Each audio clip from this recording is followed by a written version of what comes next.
Hello student, welcome to Bhangre classes. कैसे हैं आप? आज हम स्टार्ट करने वाले हैं एक्सरसाइज 2.2 का example second, class 10 NCERT maths chapter second polynomials. जैसे कि हमने 2.2 के इंट्रोडक्शन में लीनियर पॉलिनोमियल्स, क्वाड्रेटिक पॉलिनोमियल्स और क्यूबिक पॉलिनोमियल्स के बिटवीन में रिलेशन को प्रूव करके बताया था, ठीक है ना।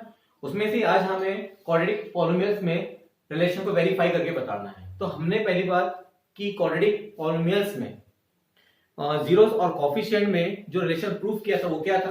सम ऑफ जीरोस और प्रोडक्ट ऑफ जीरोस। तो सम ऑफ जीरोस क्या था? Alpha plus beta is equal to होता है माइनस बी अपॉन ए और alpha into beta is equal to होता है सी अपॉन ए। तो यहाँ पे अल्फा बीटा क्या थे? जीरोस थे और ए बी सी जो है यहाँ पे वो कोफिशिएंट थे। तो आज हमें इस क्वेश्चन के थ्रू उसे वेरीफाई करके भी बताना है, ठीक है ना। तो आज हम उसे वेरीफाई करते हैं। चलिए देखते हैं। सबसे पहले हमें क्या करना है, इस क्वाड्रेटिक पॉलिनोमियल्स का जीरोस फाइंड करना है। उसके बाद उस जीरोस और कोफिशिएंट में इस क्वाड्रेटिक पॉलिनोमियल्स के कोफिशिएंट के साथ क्या करना है, रिलेशन को वेरीफाई करना है, ठीक है। तो स्टार्ट करते हैं हम कि हमारे पास जो पॉलिनोमियल्स है px is equal to x square plus 7x plus 10। अगर मुझे इस पॉलिनोमियल्स के जीरोस फाइंड करना है, जीरोस निकालना है, तो मुझे पता है तो px की वैल्यू क्या होगी। अगर मुझे जीरोस फाइंड करना है तो px की वैल्यू सपोज किया जाएगा 0, ठीक है ना। ये हो जाएगा x square plus 7x plus 10। अब जैसे कि हमने क्वाड्रेटिक पॉलिनोमियल्स के जब रिलेशन को प्रूव कर रहे थे तो हमने आपके सामने एग्जांपल लिया था जिसमें हमने कहा था फैक्टराइज करके हम फैक्टर निकालते थे और फिर उस फैक्टर को जीरो के इक्वल रख के हम क्या निकालते थे, जीरोस फाइंड करते थे। सेम प्रोसेस हमें यहाँ पे वही करने वाले हैं, ठीक है ना। अगर आप लोगों ने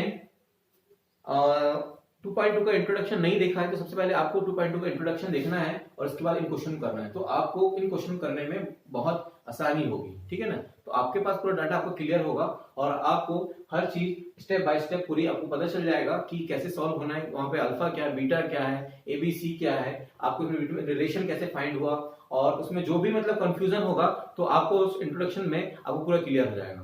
तो सबसे पहले आपको क्वेश्चन करने से पहले आपको इंट्रोडक्शन देख लेना चाहिए, इससे पूरा आपका डाउट क्लियर हो जाएगा, ठीक है स्टूडेंट। चलिए स्टार्ट करते हैं आगे। तो यहाँ पे क्या करेंगे, हम इसका फैक्टर निकालने के लिए किसका यूज करते हैं, हम स्प्लिटिंग द मिडिल टर्म का।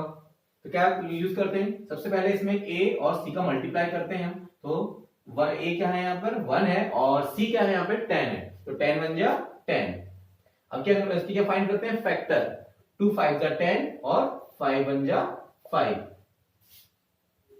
एक्स स्क्वायर प्लस 10, ठीक है ना। इसे हमने वैसे यहाँ पे नोट कर दिया है। अब हमें क्या काम करना है, इनका यूज करते हुए कितना लेके आना है 7। तो हमारे पास जो फैक्टर आए हुए हैं 2 और 5, इन्हें या तो प्लस करके आप 7 लेके आएगी या तो माइनस करके, ठीक है ना। तो हम यहाँ पे देख रहे हैं कि यहाँ पे 2 प्लस 5 कितना होता है, 7 होता है। तो यहाँ पे क्या किया जाएगा, प्लस किया जाएगा। तो क्या नोट करेंगे 2x प्लस 5x, ठीक। उसके बाद यहाँ पेयर बना लेते हैं 2 डिजिट का, यहाँ पेयर बना लिया गया है। इसके बाद हम देखेंगे इन पेयर में कॉमन क्या है। तो यहाँ पे ब्रैकेट लगा देते हैं पहले। अब देखिए यहाँ पे इस ब्रैकेट में कॉमन क्या है, इसमें भी x है और इसमें भी x है, तो x कॉमन निकाल लीजिए। यहाँ पे x की पावर 2 मतलब कितने x है, यहाँ पे 2x है। 1x कॉमन निकाल लीजिए, कितने x बचेंगे 1x, और यहाँ से आपने x कॉमन निकाल लिया, कितना बचेगा यहाँ पे ओनली 2, ठीक है ना। अब कोई ऐसा टेबल जिसमें 5 भी आता हो और 10 भी आता हो, तो 5 का टेबल होता है। 5 कॉमन निकाल दीजिए, यहाँ पे 5 बन जा 5, 5 2 जा 10, ठीक है ना।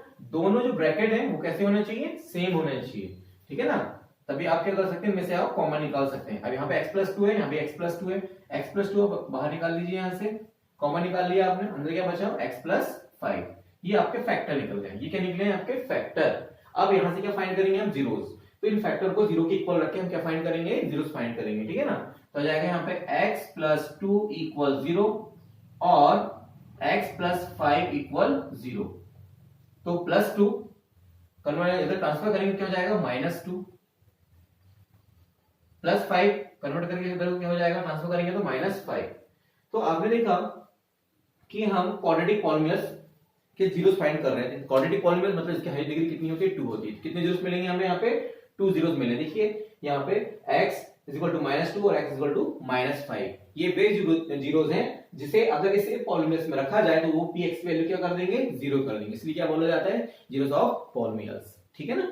तो अब हमें इनका यूज करते हुए और कोफिशिएंट का यूज करते हुए हमें क्या करना है, इनके बीच रिलेशन को वेरीफाई करके बताना है।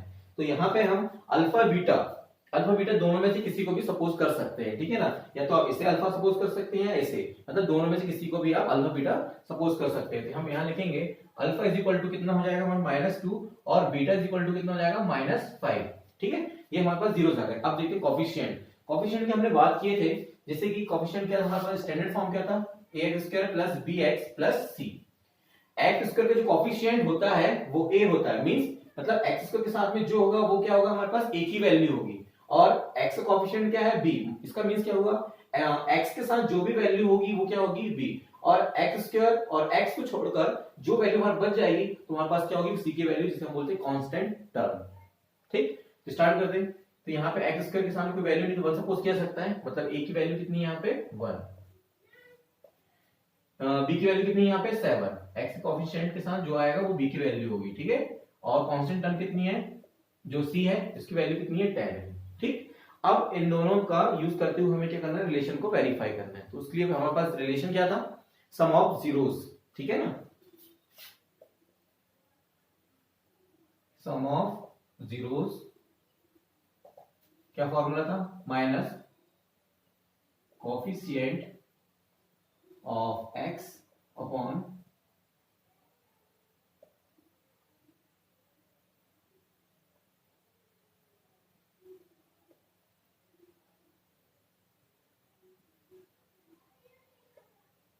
एक्स स्क्वायर, ठीक।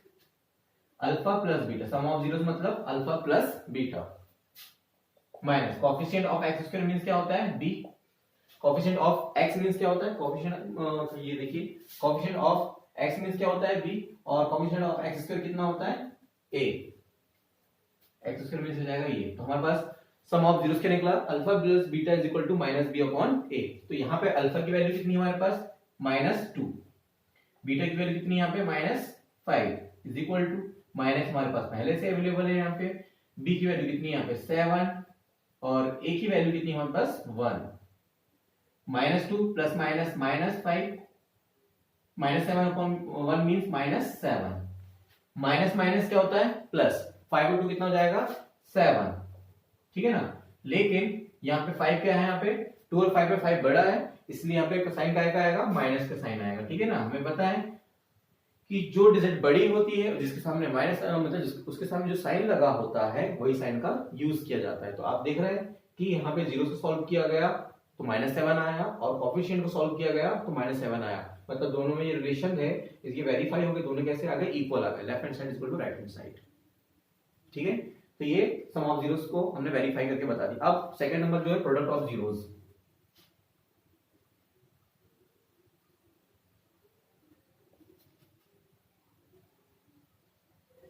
क्या होता है, constant term upon coefficient of x square. Formula क्या होता है, alpha into beta is equal to c upon a, ठीक है ना। चलिए इसकी वैल्यू रखते हैं यहाँ पे, अल्फा की वैल्यू कितनी है -2 और बीटा की वैल्यू कितनी है -5 और सी की वैल्यू कितनी है 10, ए की वैल्यू कितनी है 1, माइनस माइनस प्लस 5 टू ज़ा 10, 10 अपॉन 1 मींस क्या होता है 10 होता है, ठीक है। और स्टूडेंट अगर आपको इस कुछ स्टेप में अगर कोई डाउट या कुछ समझ में ना आ रहा हो तो मुझे कमेंट्स बॉक्स में कमेंट्स करके अपने डाउट्स को आप क्लियर कर सकते हैं, ठीक है। और जैसे ही मैंने आपको बताया, अगर आपको नहीं समझ में आ रहा होगा तो आप इस क्वेश्चन करने से पहले आप इसका इंट्रोडक्शन जरूर देखिए, जिससे आपको इनकी चीजें क्लियर हो जाएगी कि कैसे सम ऑफ जीरोस को हमने प्रूफ करके बताया और प्रोडक्ट ऑफ जीरोस को प्रूफ करके बताया। यहाँ से हमने क्या कर रहे हैं, इसको वेरीफाई कर रहे हैं। ये फॉर्मूले हैं, जब भी क्वाड्रेटिक पॉलीमर्स की बात की जाएगी तो इन्हीं फॉर्मूले का यूज करके हम रिलेशन को वेरीफाई करेंगे, ठीक है। अब देखते हैं next example 3। Okay student, thank you.